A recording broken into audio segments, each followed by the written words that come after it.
আসসালামু আলাইকুম, লিজাস কিচেনে আপনাদের আরও একবার স্বাগতম জানাই। একদম দোকানের মতো অসম্ভব ক্রিস্পি এবং সুস্বাদু এই পেঁজুটা আমি যেভাবে বানিয়েছি তার রেসিপি আপনাদের সঙ্গে শেয়ার করব।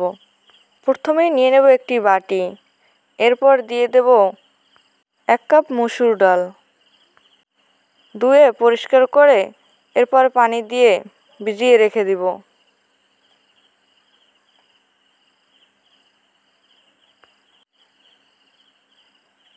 এরপরে অন্য একটা বাটিতে 1 কাপ পেঁয়াজ কুচি নেব, 1 টেবিল চামচ মরিচ কুচি, স্বাদ মতো লবণ দিয়ে ভালোভাবে মেখে নিব।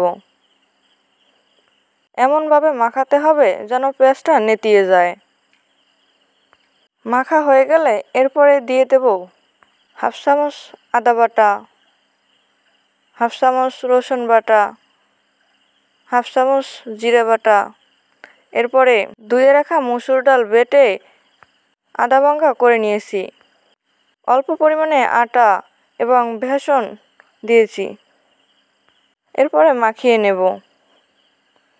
এরপরে দিয়ে দেব 1 টেবিল চামচ মরিচের গুঁড়ো, 1/2 চামচ হলুদের গুঁড়ো দিয়ে ভালোভাবে মেখে নেব। আপনাদের মাখানো যদি একটু শক্ত হয় তাহলে একটু পানি দিয়ে নিতে পারেন। আমার মাখানোটা হয়ে গেছে, দেখুন কেমন হয়েছে। এরপরে দিয়ে দেব পরিমাণ মতো তেল। তেল গরম হয়ে আসলে দিয়ে দেব পেঁয়াজু। পেঁয়াজুটা একটু হালকা প্রেস করে দিতে হবে। এটাকে মুঠি করে বা টাইট করে তারপর ছাড়া যাবে না, এতে হয়তো দেখতে সুন্দর হবে, ভেতর এবং বাইরে দুই দিকে দোকানের মতো ক্রিস্পি হবে না। এরপরে পেঁয়াজুগুলো উল্টিয়ে নেব, নেড়ে চেড়ে ভালোভাবে ভেজে নেব। পেঁয়াজু ভাজার সময় অবশ্যই খেয়াল রাখবেন দুইটি পাশ যেন সমানভাবে ভাজা হয়। পেঁয়াজু সময় নিয়ে ভালোভাবে ভেজে নিতে হবে।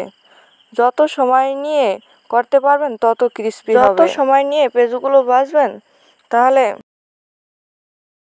পেঁয়াজুগুলো খেতে মুসমুসে হবে। দেখুন পেঁয়াজুর মধ্যে কিন্তু গোল্ডেন ব্রাউন কালার চলে আসছে। এরপরে পেঁয়াজুগুলো নামিয়ে নেব। দেখুন একে একে সব পেঁয়াজুগুলো আমি ভেজে নিয়েছি। বাংলাদেশে রোজার মাসে ঘরে ঘরে এই পেঁয়াজু তৈরি হয়।